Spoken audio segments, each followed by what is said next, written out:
Self-love, a phrase that is all about loving yourself. A phrase that promotes and supports loving and celebrating all that is you. A phrase that, while often well-intended, can also come across as dismissal. And it is a phrase that is often used to fill up the silence that loneliness often leaves behind. Self-love is a term that is often given to others as a form of advice and guidance, but seldom is it ever explained in detail. And as we approach Valentine's Day weekend, to those of us who are single, that is a phrase that we hear more times than not. For a lot of us who are single, the phrase self-love or just love yourself has stopped being a form of guidance or advice and has since morphed into dismissal or even a pacifier or a suggestion of a thing to do while you're single until somebody comes along. And because of the overuse of the phrase self-love combined with the under-explanation of what that actually means, I think a lot of people who are single are beginning to resent the phrase altogether. Because a phrase that once meant to celebrate all of who you are has now morphed into, for a lot of people, a trigger that reminds people that they are single and have nobody else to love them but themselves. To anybody who is finding themselves single this Valentine's Day and is being told to love themselves but don't know what that means or where to start, look no further. Self-love, what that actually entails and how do you begin? Okay, no, but can we talk about this one, y'all? Oh, can we talk? Can we talk about it? Can we talk? Can we talk about it? Can we talk? Can we talk about it? Can we talk? Can we talk about it? Hey y'all, it's your girl Cindy Noir and welcome back to another episode of my show, The Cindy Noir Show. I'm really excited about this episode because the topic of what is self-love has really been sitting with me, and I'll get into why a little bit later on in the episode. But I feel like this episode is important because so often the phrase self-love is spewed, but so rarely is it explained. And I want to explain it. I want to get into the details of what it means to actually love yourself. Beyond the bubble baths, beyond the treating yourself on a day-to-day basis, what does loving myself look like? And we're going to talk about it. But before we hop into today's topic, a couple of housekeeping things. First thing, I am officially changing the day that I upload my podcast. So originally, I was posting and uploading my shows on Cindy Sundays, mainly because of how catchy the phrase Cindy Sunday is. But what is naturally happening is I am not recording my episodes until the weekend, aka Saturday or even Sunday. And what then ends up happening is I am editing the episode well into Sunday evening and then uploading it on Monday, which is missing the expectation that I place to have it up by Sunday. And I have been kind of stressing me out, beating myself up for not getting the episodes out on Sunday. But then it hit you, girl, this is your show. Just change the day you're going to upload it. So now you can expect to see my episodes being uploaded on Monday by 8 p.m. That is my deadline, and that is how I naturally am working anyway. So it works a lot better for me. Now, I am liable to upload the episode earlier than 8, but you should expect to see my episodes uploaded by 8 p.m. Period, point blank. Second housekeeping thing is that I am deciding to split up my Ask Cindy segment to a bi-weekly thing. So how it's going to go is you're going to have an Ask Cindy episode where I read a couple of questions and answer and give my advice. And then you have a regular episode of mine that is like this, or talking about social media or anything like that. And then the next week we go back to Ask Cindy. I like the idea of 2 episodes a month being Ask Cindy and 2 episodes a month being about other topics. That gives me a chance to better plan out what I want to talk about, and it gives you all to hear more of these juicy questions that are in my email right now. Keep in mind, if you are listening and you want to email me a question or ask for advice, email me at dearcindy@thecindynoir.com. The email address will be in the description box as well. But I have a lot of questions sitting in the email and I want to get to them. So I think adding an extra day of Ask Cindy a month and taking away my other episodes a month will kind of even out for me for longevity as well. As you all know, Waving the Red Flag is sponsoring the Is It a Red Flag card game with my show. If you want your own deck of cards to play at your next family or friend event, then the link for that is in my bio too. And as far as what I'm crocheting this episode, if I actually do it, because last episode I was so enthralled in what I was talking about, I forgot to crochet. But What I am working on is a new purse. If y'all don't know, I am moving away from hats and I am now working on my first purse line.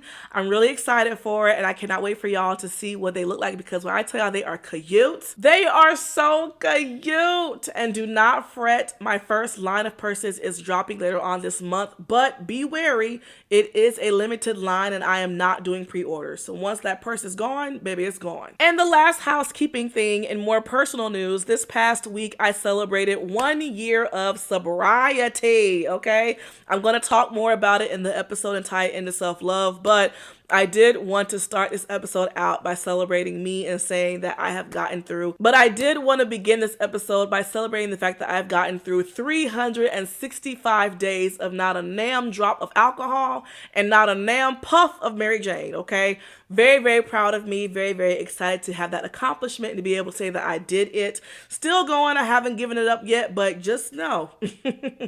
My birthday is April 30th and I'm turning 30.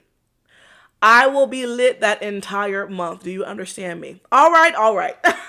But now we've gotten all that out the way, let's go ahead and hop into today's topic, shall we? So with this episode especially, I'm going to assume that more of y'all who are watching are single than not, which I am too. So please understand that I know on a personal level how frustrating it can be to receive the advice of self-love when you are feeling lonely or longing for a romantic partnership. I know how that feels on a personal level. And it's frustrating because the advice of self-love or love yourself standing alone isn't bad advice. It's not bad advice at all. And it is actually really healthy advice to live your life by. However, I think where the issue comes in is when that advice is given.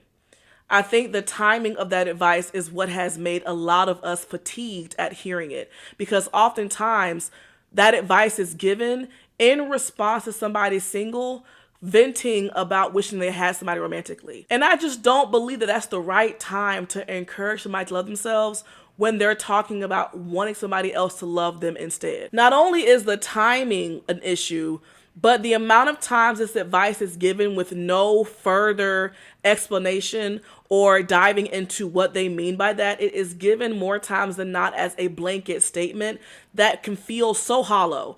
If I am coming to you as a friend talking about how this is my 5th single Valentine's Day and I'm sick of it and I've done the Galentine's, I've done the self dates, and I would like for someone else to take me out, and your response is, oh girl, just love yourself, and when you are looking for it, that person will come. I don't feel heard. If anything, I feel like you just tossed what I'm saying to the side and just threw me a bone to shut me up. The term self-love has turned into a band-aid, not even for the person who is bleeding, aka the person who's longing for that partnership, but for the person giving the advice. I'm convinced that when someone gives a single person the advice of self-love, it is more so to satiate their discomfort in the conversation. Because here's the thing. When it comes to romantic love, I do believe that a lot of that has to do with luck. It's right timing, right place, all those things. And it is a lot of times out of our control. You can't make nobody love you and choose to be with you. That has to happen. Because you can't make someone choose to love and be with you. It has to be a mutual agreement. And I think that there is a helplessness in hearing a friend vent or complain or be upset or even cry about feeling lonely romantically or about longing for somebody. Because as a friend listening to that, I can't do anything to fix it. I can't do anything to set my fingers and whoop, you got somebody. There isn't anything I can do. And I think that a lot of people are uncomfortable with that helplessness. They're uncomfortable with the fact that the issue you have is an issue that I can't resolve and that may not be resolved in their future. And instead of just sitting with the person who is hurting, letting them get it out and not even trying to fix it, but to just be present in the moment with that person, too many people prioritize their own discomfort in the moment and look for anything to say to make themselves feel better. I think the same thing happens in grief. And quite frankly, what I think people who are single are experiencing is grief. People who are grieving, for whatever reason, despite everyone experiencing grief of some way or another, so many people don't know how to sit in grief with somebody else and just sit in it. They don't know how to sit in the discomfort of grief. They don't know how to sit in the unknown of grief for somebody else. And instead of sitting in it, they're going to find whatever they can say to make themselves feel better and then get out of it. AKA, love yourself more. Or AKA, it was God's plan. Or AKA, they're in a better place now. You know, that's where we get these really cliche things that, while well-intended, feel so empty and don't make you feel any better. So going back to self-love, that phrase, while well-intended and while good advice, yes, has been so overused and run into the ground that it has migrated from the original meaning of focus on yourself, love yourself, and value yourself more to a trigger to those of us who are single of, you're single. And on top of self-love being an overused phrase given to others, it's often very poorly received, or the reaction to that advice is very defensive. And that is because people are only offering the advice of self-love for one of two reasons. Either because you are single or because you are with somebody you ain't got damn business being with. Unfortunately, self-love is not advised universally. Despite it being a thing that everybody should be practicing and doing, it's only really advised for those two scenarios. Very rarely do you see women being advised to love themselves just because. It's usually because her man or her partner ain't shit, or because she's single, or because they're single, and is advised as a pacifier or a thing to do until you find somebody. Very rarely do you see self-love being communicated to people who are happily partnered or partnered in general. Self-love should apply to everybody, no matter your partnership status. You should be practicing self-love, period. And the fact that we only really hear that advice in those two scenarios makes it really easy for that advice to be a trigger to those who are single or who are with somebody they probably shouldn't be with. If I'm telling my girlfriends about my man and he is an ain't shit man, and my girls say, girl, I think you should love yourself more, I'm triggered because what are you saying, girl? And whatever you're saying, you probably is right. But it's a trigger because you're not saying that just to say it. You're not saying it because everyone should be doing it. You're saying it because you recognize that I'm not loving me enough because of who I'm with. On the flip side, if I'm single and venting to my friends about being single, wishing I have somebody, and I'm told, oh, love yourself more, girl, I'm triggered because you're saying that because I'm single. You're saying that as a thing to do in the meantime, between time before I find somebody. And I don't like that. And you're by you saying that, you're insinuating that my desire for partnership means that I love me enough. And that to me is a very ignorant belief. I also think that the advice of self-love is often poorly received because of how empty that advice is. Because people don't go into detail about what it means to love yourself, you're just giving me a Band-Aid over an open wound. Bitch, I need some more than that. I need some Neosporin. I need a doctor. I need more than just this Band-Aid you're offering me. And you are looking and you're saying it as if it's meant to be enough, and it's not. So to those watching who are fed up of hearing the phrase self-love and love yourself, trust me, I understand why you are fed up. I've been in your shoes. However, I'm at a point now where for me, self-love is hitting a little bit different, and I want to explain why before I get into what it actually is. So as I said earlier in the episode, this past week I celebrated 1 year of sobriety, and a big reason why that was so important to me is because I turned 29 last year, and I gotta say, my 29th year has by far been the best year of my 20s, bar none. It has been the most challenging, and it has been the most life-changing, but it's also been the most rewarding. And it's because in January of last year, I was really sitting with the fact that, like, I turned 29 this year. This is the last year of my 20s. How do I want to end it? Do I want to end it doing the same things I've been doing? Do I want to end it feeling the same way that I felt this entire decade?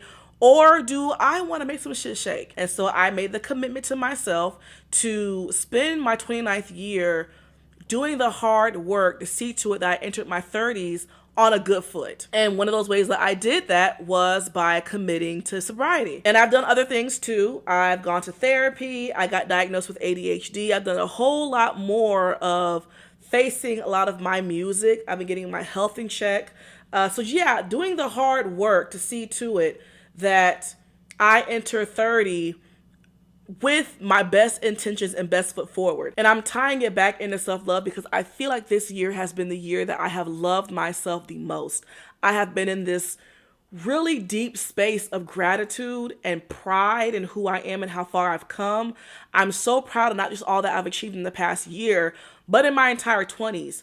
Knowing who I was at 20 compared to who I am today, we are two different bitches, and I'm so glad to say that.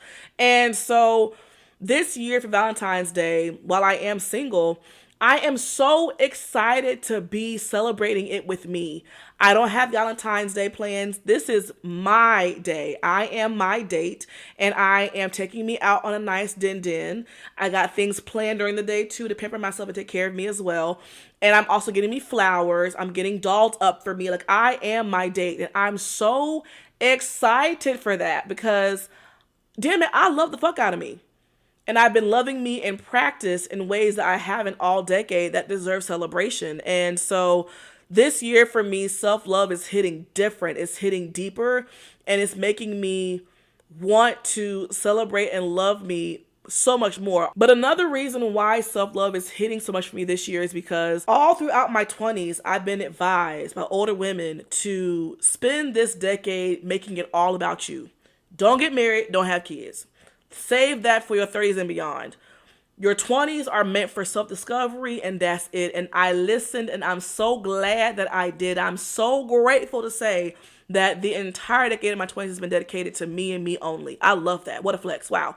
So the flip side of that, though, is a bitch turns 30. And while no, I don't necessarily hear my biological clock ticking per se, it is making me realize, okay, girl, so we put it off to our 30s, and that's a few months away. Well, at least the beginning of it is a few months away. And while I am fully content in entering my 30s single and childless, there's a strong chance that I will not leave my 30s that way.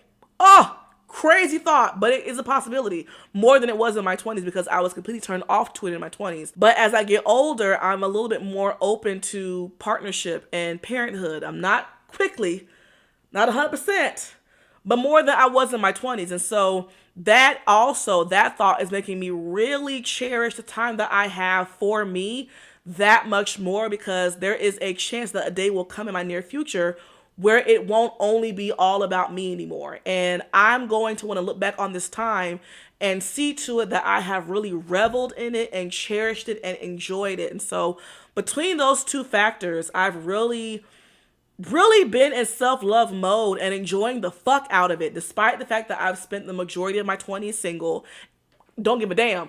I'm glad and I'm happy about that, and I'm celebratory about that, because so many women that came before me and who even now can't say that, and I'm glad that I can, So between those two aspects of my life changing, I have really been in deep thought about self-love, about what it is, and about what it means to me. So now that we've gotten into why self-love is such a triggering phrase and why it means so much to me, let's get into what self-love is any damn way, shall we? So here is how I define self-love in one sentence. To me, self-love is the commitment to the act and practice of staying present with yourself, exploring who you are with consistent curiosity and honesty, and trusting yourself enough to act in alignment with what you discover and with what you deserve. Let's talk about it. To me, the first component of self-love is self-presence. So when I was trying to figure out in my own words what self-love meant to me, I asked myself, what is not self-love? Because in trying to figure out what it was, I felt like figuring out what it wasn't would help me out more. So when I asked me that question, the first thought that came to mind was self-abandonment. And I find that that is one of the biggest forms of a lack of self-love, and is simultaneously one of the things that women are encouraged to do as an act of loving others. Women in this society are socialized to believe and be praised for the act of self-abandonment and self-sacrifice. And we are told that in order to love your kids and to love your spouse properly, you must focus everything about you on them. That is what's commendable.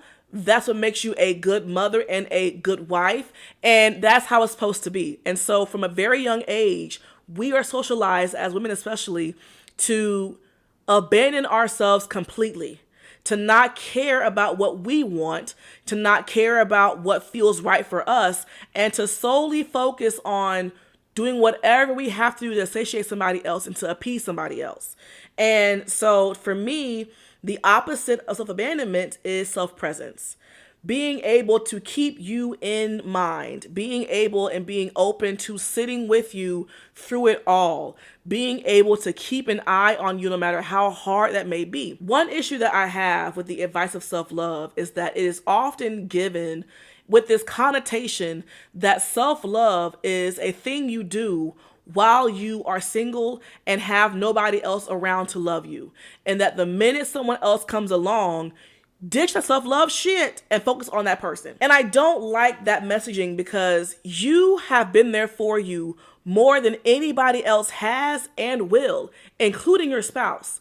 While your spouse may be there for intimate moments, yes, you you yourself and you have been there through every waking moment of your life.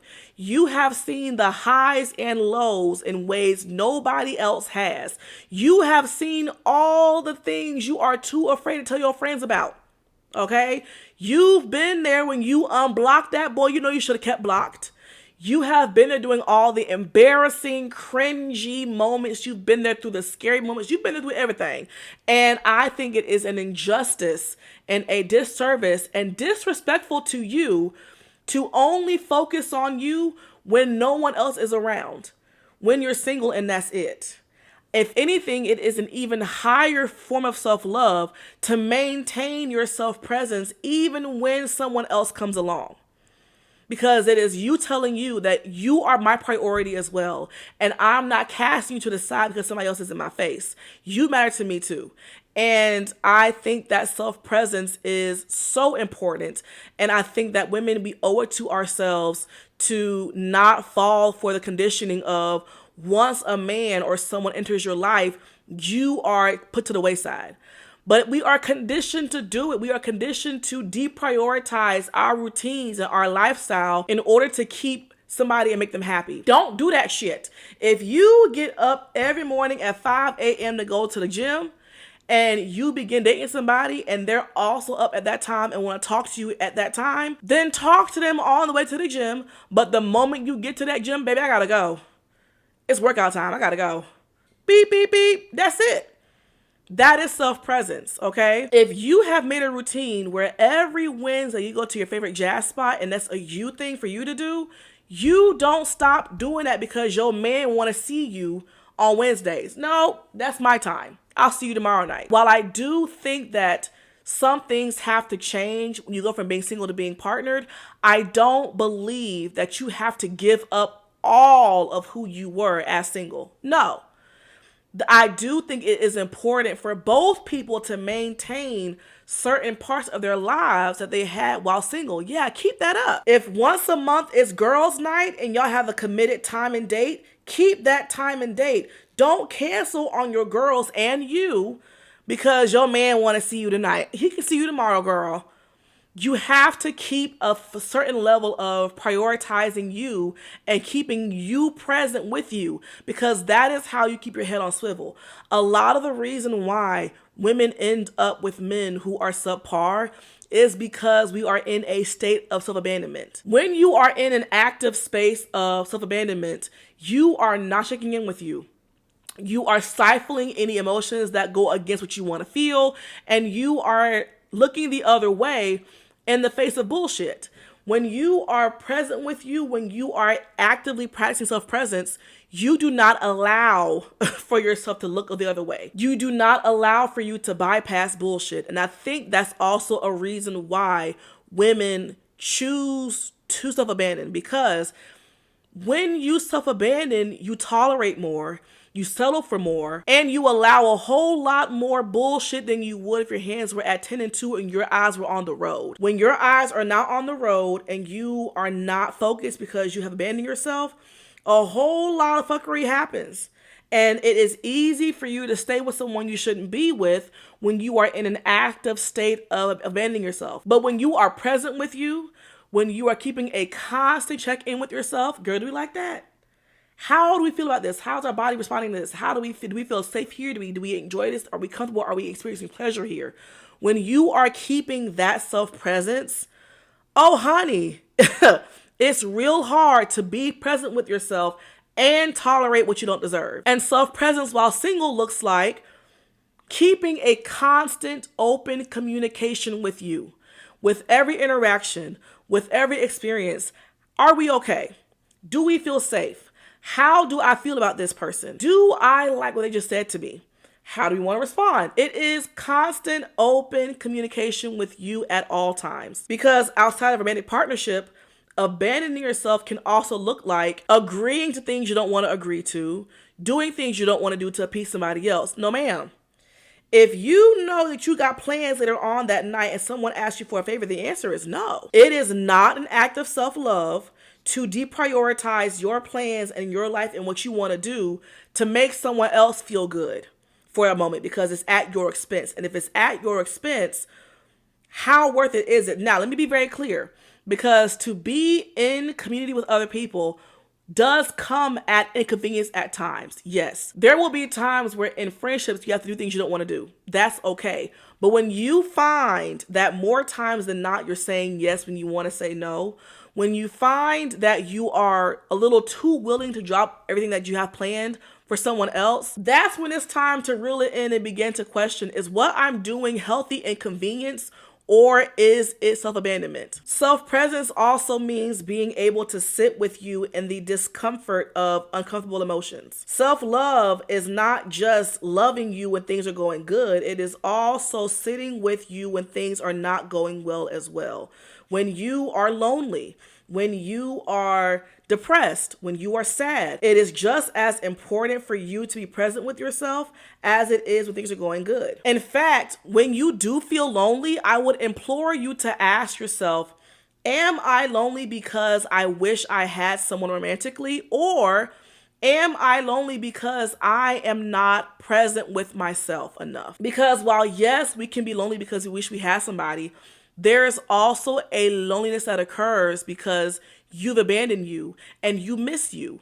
And you think that someone else is going to satiate that loneliness, but it's not a guarantee. There have been times where I have been around friends, I've been dating, and I felt lonelier because I was looking for someone else to satiate a problem that only I had within myself. Being able to sit with you and be present for your good and bad will also make you a better romantically, because if you have the capacity and ability to sit with you through all of that, you will not want to be with somebody who can do the same for you. If you are able to sit in the discomfort of your own negative emotions, then you will have a very low tolerance for anybody who can't do the same for you. When you are present with you and checking in with you and prioritizing you, you also don't rush into partnership because you want to know who you're aligning yourself with. Because in being present with you, you get to learn who you are. You get to recognize and see, I got a lot going on for myself.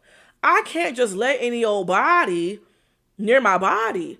But when you are in active acts of self-abandonment, you don't know you well.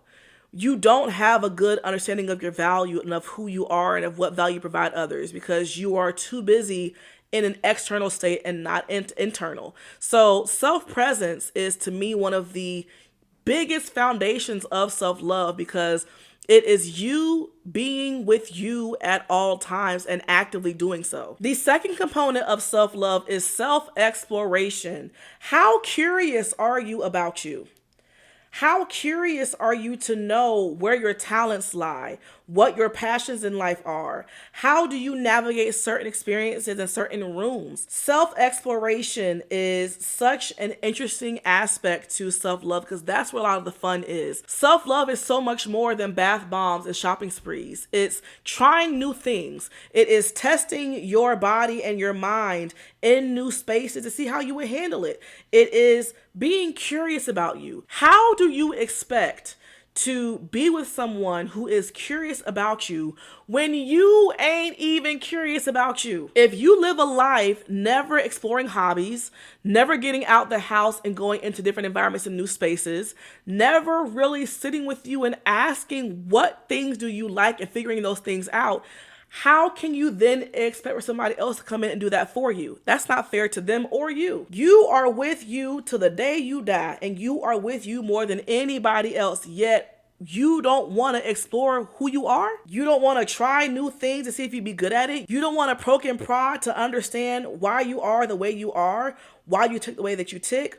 Why does that thing trigger you? Like, that doesn't make you curious? How dare you have more curiosity about somebody else than you do your own self? Do you know how hurtful it is to you to watch you be more curious about somebody else than you ever are about you? Do you know how hurtful it is to you to watch you have notes in your notes app about things that others like and you don't journal about you at all? Do you know how hurtful it is to you to watch you keep up with cute little fun facts and things about others, but you can't name 10 things you know about you? It is very important to be curious about who you are and about what makes you you. To me, going through life, never checking in with myself, never asking myself, ooh, now why do we respond this way? Or, ooh, what is it about them that we like and why? And what does it say about us? To not be curious about me, I can't fathom that because I find me so interesting.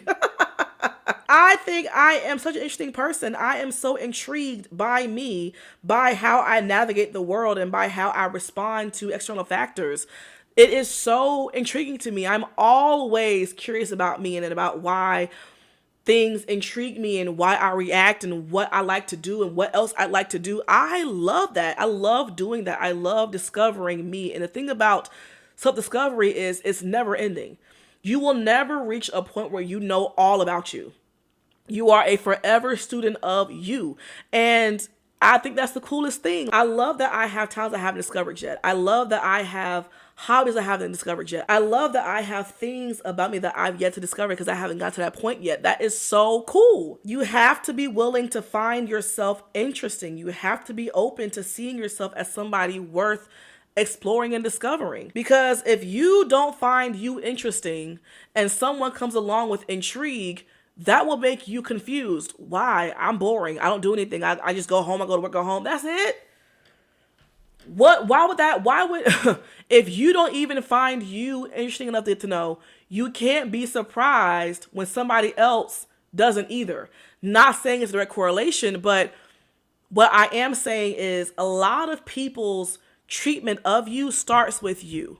And if you don't find you interesting, if you don't explore you, if you don't find you, if you don't have a natural curiosity about you, to expect someone else to have it, while that may happen, what could happen is you kill their curiosity because you don't understand why they're curious. When you live your life not being curious about you, someone being curious about you throws you off because why? Ain't nothing going on over here. I'm just little old me. I'm boring. I ain't got no kind of life for real. Ain't nothing for you to explore and get to know. Well, how is that going to fare off? How is that going to, how does that work? Being curious about you is also important because when you go through life and as life changes and you become a parent or become a spouse, you are still changing as a person. You are still evolving as a person. And it is important that you keep up with you and keep up with knowing who you are and how you work through those changes. I never want to get to a point in my life where I have put me on the back burner so bad to where I wake up and it is 20 years down the line and I have not explored or discovered anything about me in decades. And I have no idea who I am because I spent all that time exploring everyone else around me and not exploring me too. It is really hard to love someone you don't know. And getting to know you shows yourself that you are worth being known, not just by you, but by others too. But it also shows you that I like you. I enjoy getting to know you. I enjoy the process of discovering things about you And learning about you isn't tedious. It isn't strenuous on me. And you deserve the effort of somebody getting to know you. Self-exploration is a practice that should start while single and be maintained through your entire life, no matter who you're with. Because the more you make your self-exploration a muscle, the more inclined you are to continue it while you're getting to know somebody else. Every year is the chance for you to get to know you in different ways and see you in different lights. Don't take that for granted. And do not allow for someone else in the picture to be a distraction of that. And don't look at self-exploration as labor or laborious or a drag to do. Be excited to get to know who you are. Like I said multiple times in the episode already, you know you more than anybody else, and you are with you more than anybody else. So why would you look at getting to know you and exploring you as anything to be ashamed of or tired of doing or complain about? Getting to know you also plays a role in connections to other people, because the more you know about you, the more you know what you do and don't like, and the more you are able to fine tune and align with those who actively align with you. But when you look at getting to know yourself as a drag or as a negative thing, you are that much more inclined to align with anyone who looks at getting to know you as a good thing. And that isn't always a good sign. Sometimes people want to get to know you because they're jealous of you and want to figure out what it is about you that makes you, or that makes them envious, or they want to get to know you to be able to emulate you. There are a lot of reasons why somebody will want to get to know you. And when you look at getting to know you as a chore or a thing you don't like doing, it turns on your blinders and makes it hard for you to be able to see when people are intrigued by you for all the wrong reasons. The last key component to me about self-love is self-trust. And, they often say when it comes to partnerships, if you don't have trust, you don't have anything. Well, the same shit applies to you, Toots. If you don't trust yourself, you are not going to get far. And I am saying that from personal testament. I spent a lot of my 20s not trusting me, because in my early 20s, I made a lot of mistakes, as we all do. Made a lot of mistakes and a lot of missteps. And from those mistakes, I learned the wrong lesson. Instead of learning the lesson of it is okay to make mistakes, learn from them and do better, I learned you don't know how to choose right for us. So we're done choosing. I have lost my trust in your ability to make decisions. So you're benched. I benched me for a lot of my 20s out of a lack of self-trust, because my choices got me in situations that were harmful, that hurt me, that were even dangerous at times. And it scared me into losing trust in the ability for me to be able to choose in the best light for me. At 29 now, what I can say is self-trust is not, I trust that any decision I make is going to be the right decision. It's not what it is.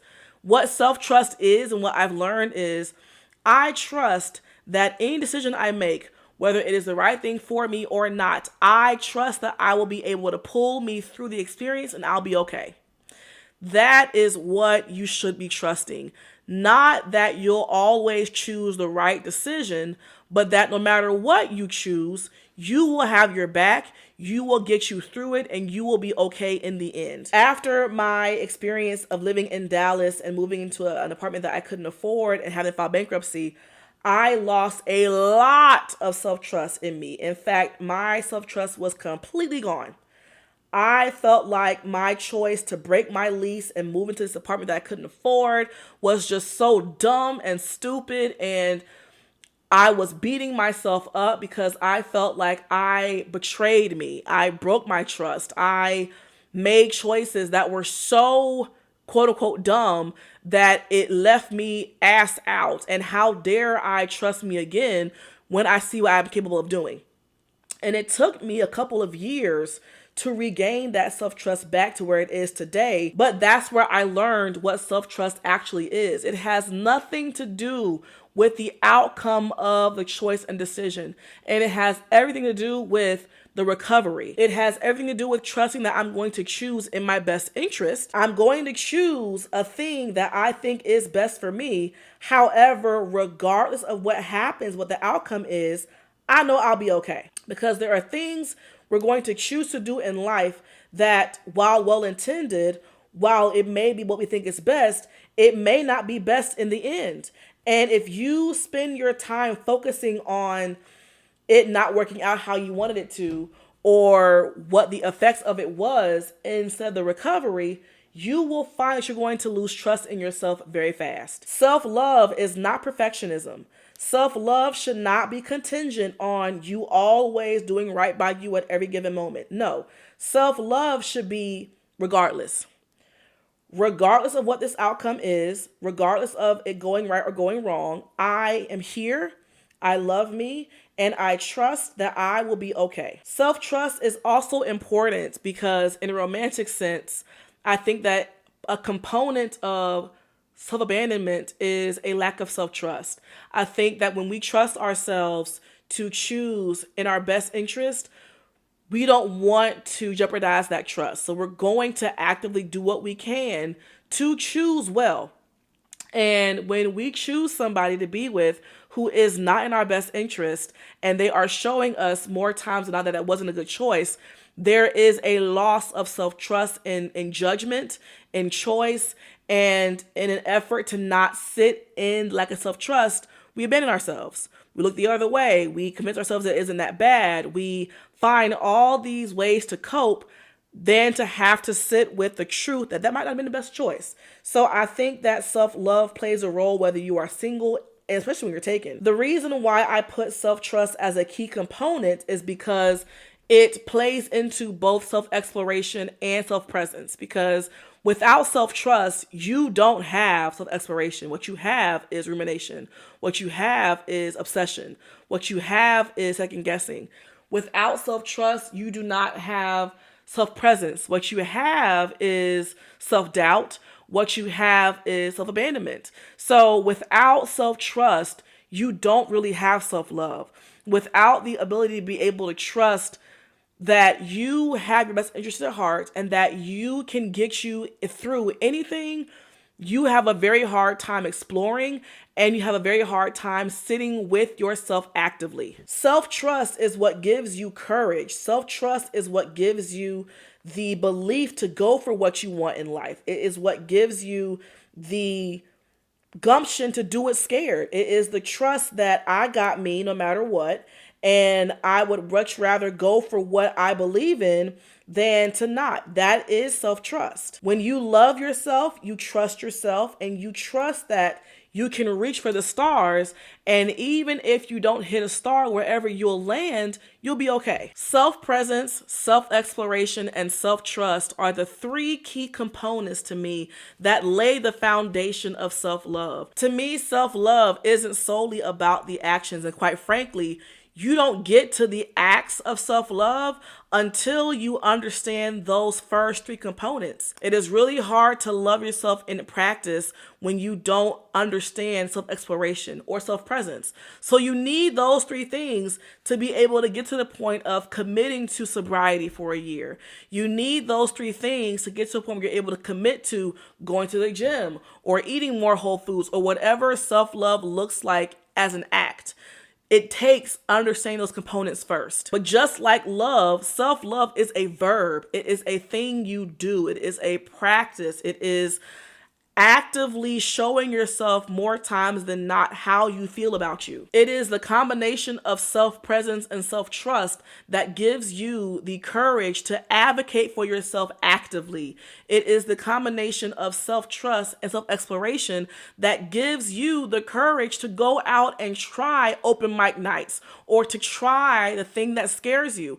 That you need those three things to then be able to do. The last thing that I want to say for this episode is the fact that despite self-love being this amazing journey of self, despite my advocacy for it, despite me understanding how revolutionary it is and how amazing it feels to get to a point of understanding those three components to the point of practice, self-love is not a thing to replace romantic love. It is not meant to satiate the part of you who desires romantic love as well. It's not meant to do that. if it were meant to do that, it would be called the same thing. It is two different phrases for a reason. And what I want to leave you all with as we approach Valentine's Day is, if you are single, if you have heard this episode and you find that you have these three components, you have gotten to the point of loving yourself in practice, and you are still single and you are sad about being single, that is okay.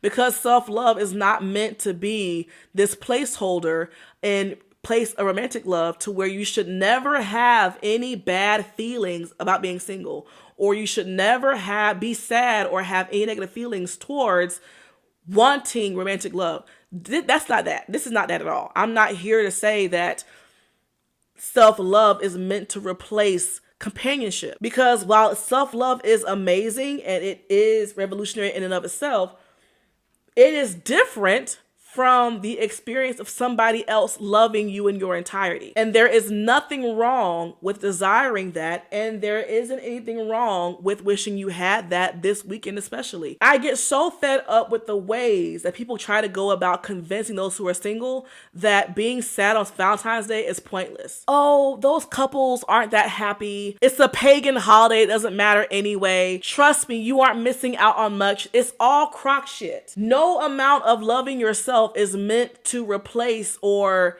be the exact same experience as someone on the outside loving you to the same level or more. It's not meant to be that. And I really despise and dislike that the emotion of loneliness or sadness on Valentine's Day is dismissed through self-love, especially, because it's not fair. So to anybody watching who watch this episode and they still feel sad, they still find themselves feeling lonely because they're spending this Valentine's Day single again or for the first time, that's okay.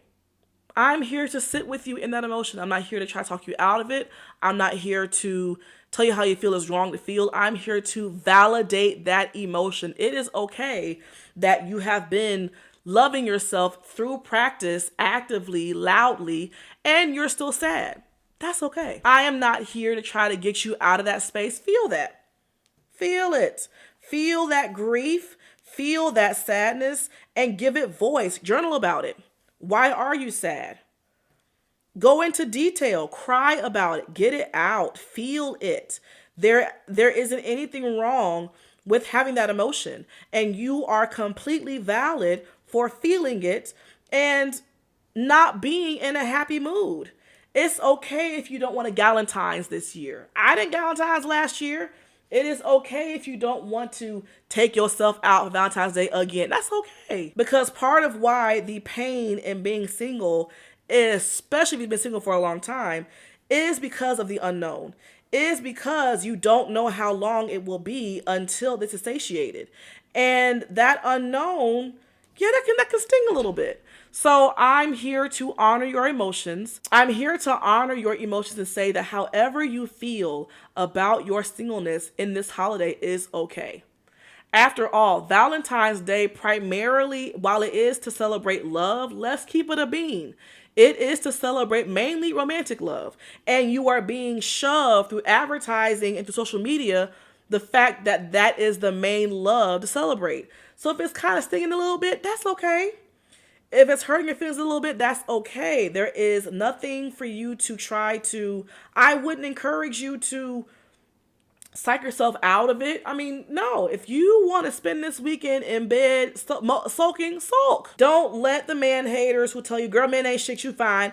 Don't let them try to make you feel bad for how you feel, because while yes, there are men who ain't shit, there are also men out there who are and who are about something, and you want that, and it's okay to want that. And so while I did want to discuss what self-love is to me in this episode, I didn't want to end it without honoring the reality that you can have self-love, be practicing it in its totality, and be sad that you're single for Valentine's Day. That's okay. Now, what I will say is to the girlies like me who are approaching 30, I understand that when we get to this age, a lot of our friends are getting married, they're having kids, they're settling down, and life is changing for a lot of them. it is really easy to get lost in the woe is me of all of my friends are getting married and having kids. I'm not. I'm approaching my 30s, single and childless, but I want a family. What if it doesn't happen? My biological clock is ticking. I can hear it ticking now. Like, how long will I be have kids? I understand the feeling of the societal pressures. I understand the biological clock ticking thing. I get all of that. I personally have also had those questions too. What I will say to us is feel your feelings, but don't get lost in that salsa. Don't feel your feelings and be so woed out about not being where you thought you'd be by 30 that you find yourself no longer practicing self-love. Don't be so woed out about entering your 30s single and childless that you begin to self-abandon, that you lose your self-trust because you're going back and thinking, did I not choose someone from my past I should have chose? Or that you stop self-exploration because you resent you for still being single. Don't go that far. Feel your feelings, but sis, get up. Get up, because there is a danger that I see of women in this age group who let that sadness get a little bit too much power in their lives, and they lose themselves because they become so fixated on getting that baby or getting that ring that they end up with anybody. And I don't want that for you. I want you to have that family, but I want for you to have it in the right circumstance. And you're not going to get that circumstance by throwing you to the wayside. Do not be so sad about being single and childless at this age that you abandon yourself and resent yourself in the process. That's too far. So feel your feelings, but don't feel them to the point of resenting you and thinking that you're a problem and looking at you sideways because something must be wrong with you. We don't want to get that far. Okay? Okay. So that concludes this week's episode. I want to hear from y'all in the comments. How are you feeling about Valentine's Day? How are you celebrating Valentine's Day? What are your plans? I want to know. And how do you feel about self-love? How do you define self-love? How do you practice self-love in action? And what are your top 3 components of self-love as well? Y'all be sure to tell me what your answers are in the comments. And until next time, y'all be blessed and bless up. Bye.